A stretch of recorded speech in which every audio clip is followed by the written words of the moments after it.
Welcome sa Dries TV. Kung interesado ka sa ganitong news, huwag kalimutang isubscribe ang ating YouTube channel. Maraming salamat! Welcome po ulit sa ating panibagong update tungkol kina Kim and Paolo Abilino. Sa bawat update natin, tatalakayin natin ang mga pinag-uusapan sa mundo ng social media tungkol kina Kim and Paolo Abilino. Kaya naman kung hindi pa po kayo nakasubscribe dito sa ating channel nako, i-click nyo na po yan and isama nyo na din ang bell button. So ayun, welcome back again sa ating YouTube channel mga kakimpaw, and sa update natin ito, ang pag-uusapan natin ay tungkol sa mga importanteng ganap kina Kim and syempre kay Paolo Abilino. Pero bago po ang lahat, narito muna yung ilang mga napili nating komento patungkol yan sa naging previous update natin. Unang komento mula po ito kay Ginang Helenita Catalasan. Sabi niya, "Good evening, Ders. Kaya pala wala sa It's Showtime. Yun pala may sakit. Alam kong di siya pababayaan ni Paolo Abilino. Keep Eres Idol Kimi. Take care of yourself. I'm praying for you to be always safe. Kim Pao will always take good care of you. God bless Ders and God bless Kim Pao. We are always here to support you, Idol Kimi. My inspiration." Maraming salamat po sa komento, Ginang Helenita Catalasan. And oo po, hindi siya papabayaan talaga ni Paolo Abilino. Give and take relationship lang si Kim and Paolo. So kung sino po yung nangangailangan ng kalinga, syempre andyan si Kim. And syempre pag si Kim naman po yung nangangailangan po ng alaga, andyan po si Paolo Abilino. So ganyan silang dalawa. Kaya nga very compatible sila Nagkakaintindihan sila mga kakimpaw. Yun bang tinginan pa lang, alam na po nila ang ibig sabihin ng isa't isa. Ganyan po kalalim ang samahan ni Kim and Paolo. Maraming salamat sa komento, Ginang Helenita. God bless po at mag-iingat po kayo lagi. At ang pangalawang komento naman ay mula po kay Eya. Sabi niya, "Love you, Kim Pao. Thank you, Daddy Pao, sa pag-aalaga kay Babe Kim mo. Kung wala kang papasok pa din si Kim. Pahinga muna kayong dalawa. Bantayan mo at nang makapagpahinga ng maayos. Dapat up to Saturday and Sunday, magkasama kayo. Huwag mong iiwan. Pahinga muna, may Babe Kim. Salamat sa alaga. Madali po yang gagaling si Kimi dahil may doktor na nag-aalaga at nagbabantay. Relax lang tayo. Happy ang Kim Pao. Don't worry, happy lang tayo. Solid Kim Pao, okay na okay silang magkasama kahit wala sa Showtime. Happy ang senior. 77 from Canada, priority ko, and pahinga ng aming prinsesa. Happy tayo dahil alaga siya ni Daddy Pao. Bantay na bantay, safe and good health, Kimi. Get well, relax, and enjoy with your Daddy Pao. Thank you, Lord God. Pahinga si Kimi, sana Monday na lang siya mag-work. Stay muna sa piling ni Daddy Pao. God bless. Basta alagang Mr. Right, sure magaling na agad si Babe Kim. Take care, Kim Pao.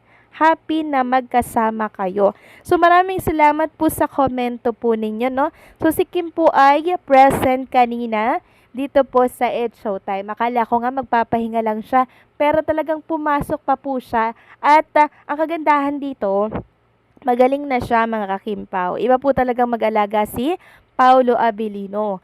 Talagang mabilis siyang magpagaling kasi naman mga kakimpaw, spoil na spoil niya po itong si Chinita Princess. Pagka may mga ganyan pong hindi maganda ang kanyang pakiramdam, andyan po't nagbabantay lang si Paolo sa tabi ni Chinita Princess like Kim Chu. Pag meron din pong sakit si Paolo Abilino, andyan lang siya sa tabi ni Papi Paolo para alagaan at magpainom ng gamot nito. So maraming salamat po sa komento ninyo mga kakimpa. Huwag po kayong magsasawa. God bless at mag-iingat po kayo palagi. Samantalang pag-usapan na nga natin ang update natin ngayong gabi na to. So unahin natin ang tungkol nga dito sa write-ups po ng Lionheart TV para po kay Kim and Paolo Abilino. Sabi dito, Roar Mag, Kim Pao Fever, how Kim Chu and Paolo Abilino became the ultimate on-screen obsession. In the world of Pinoy teleseries, few pairings have burned as brightly or as fiercely as Kim Pao. Kim Chu and Paolo Abilino, one standout solo artist, now shine as a love team with rare staying power and growing growing star appeal. So napakaganda po ng mga word at syempre papuri for Kim and Paolo Abilino. So dati, one standout solo artist si Kim and Paolo Abilino, pero talaga naman pong talagang alam niyo nakilala po sila kahit wala silang kapareha, 'di ba? Ngayon, tandem na po sila, mas lalo silang pinag-usapan at syempre na mayagpag dito sa showbiz industry. And nakuha pa nga po ang award or title na Most Popular Love Team of Year 2025. So nakaka-proud lang po kay Kim and Paolo Abilino, mga kakimpaw, kasi kahit na ang tagal na nila dito sa showbiz industry, still namamayagpag pa din po sila, pinag-uusapan. Samantalang, Eric Jan Salot meron pong inireveal for Kim and Paolo Abilino serye na The Alibay. Sabi niya, The Alibay teaser, malapit-lapit na po. So ito'y pinost niya July 23, 2025 po. So, grabe, excited na po ba kayo? Kasi habang pinapanood to ni Chinita Princess nung nakaraan, napapabuntong hininga at kagatlabi na lamang po siya sa mga eksenang pinapanood niya po. Samantalang, pag-usapan naman natin ang post ng isang kakimpo fan natin dito yan sa Facebook. Sabi niya sa Showtime ang Chinita Princess kanina, and I think live naman po ang It's Showtime. Kaya lahat ng haka-haka or dilulunes natin ay wali. Isa lang sure ako dyan, okay sila, period. Yes naman mga kakimpaw, okay na okay po.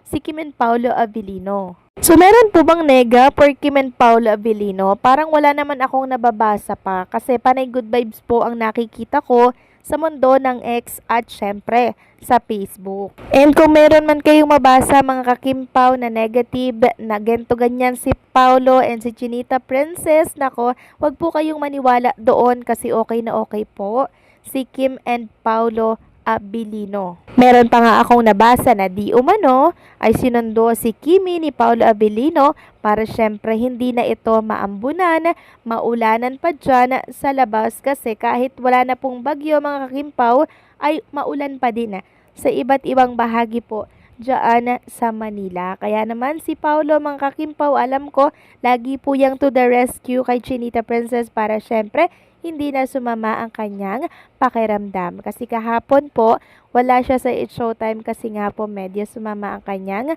pakiramdam. And hopefully magtuloy-tuloy na. At huwag kayong mag-alala mga kakimpaw kasi lagi pong si Paolo Abilino nasa tabi lang yan ni Chinita Princess. Hindi naman po siya busy ngayon mga kakimpaw, kaya nakapokus po siya sa health ni Chinita Prinsesa niya po. So, bukas, tingnan natin kung magkakaroon sila ng jogging or ng pag-gym kasi medyo maulan pa din po mga kakimpaw. Sana magpahinga na lamang po silang dalawa. So, anong sa inyo dito mga kakimpaw? Please comment down below.